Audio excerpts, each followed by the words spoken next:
అటు తెలంగాణలో మహమూద్ అలీ, సత్యవతి రాథోడ్, షేరి సుభాష్ రెడ్డి, యగ్గే మల్లేశం, మీర్జా రియాజుల్ హుసేన్ పదవీ కాలం మార్చి 29తో ముగియనుంది. దీంతో ఖాళీ కానున్న 5 స్థానాలకు ఎన్నికలను నిర్వహించనుంది ఈసీ.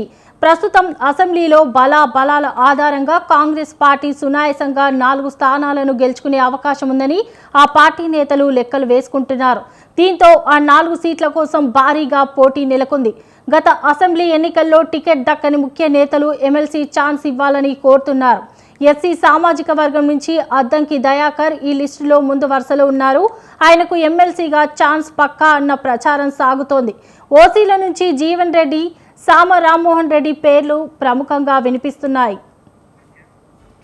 ఇక దీనిపై మరింత సమాచారం మా ప్రతినిధి వేణు అందిస్తారు. చెప్పండి వేణు.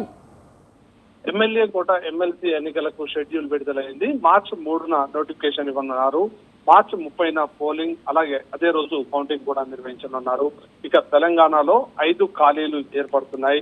ఇటు తెలంగాణతో పాటు ఏపీలో కూడా ఎమ్మెల్యే కోట ఎమ్మెల్సీ స్థానాలకు షెడ్యూల్ విడుదల చేయడం జరిగింది. ఇక ఇందులో తెలంగాణలో 5 స్థానాలు, ఏపీలో 5 ఎమ్మెల్సీ స్థానాలకు ఎన్నికలు జరగనున్నాయి. ఇక తెలంగాణలో 5 ఎమ్మెల్సీ స్థానాల్లో 4 కాంగ్రెస్ పార్టీకి, 1 బీఆర్ఎస్ కి ఛాన్స్ ఉంది.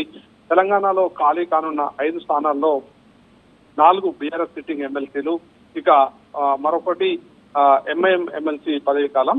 ఇక మరోవైపు ఏదైతే తెలంగాణలో ఎమ్మెల్యే కోట ఎమ్మెల్సీలుగా ఆశావాహులు కూడా చాలా పెద్ద ఎత్తున ఉన్నటువంటి పరిస్థితి.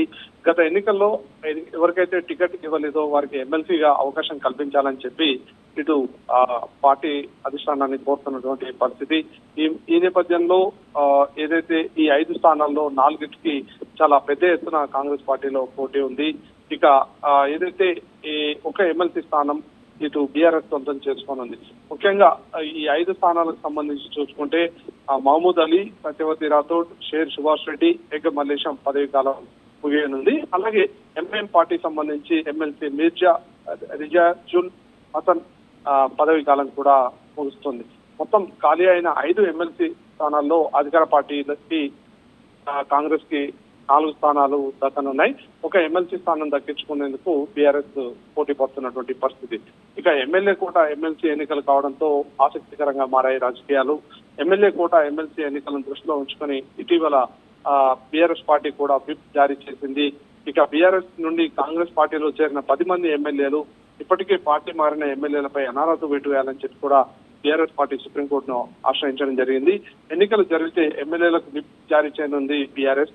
ఇక విప్ జారీ చేస్తే పార్టీ మారిన ఎమ్మెల్యేల వ్యూహం ఏ విధంగా ఉంటుంది అనేది కూడా ఆసక్తికరంగా ఉంది. అయితే అసెంబ్లీ విప్ గా బీఆర్ఎస్ పార్టీ ఇప్పటికే కేపీ వివేకానంద గౌడ్ ని నియమించడం జరిగింది. ఇక మండలి విప్ గా సత్యవతి రాథోడ్ ను నియమించారు కేసీఆర్. ఇక బీఆర్ఎస్ ఎమ్మెల్సీ రేసులో పలువురు ఆశావాహులు ఉన్నారు. అయితే ఇక్కడ 1 స్థానం ఉంది. అయితే సిట్టింగ్ స్థానాలు ఇటు బీఆర్ఎస్ పార్టీ 4 కోల్పోతుంది.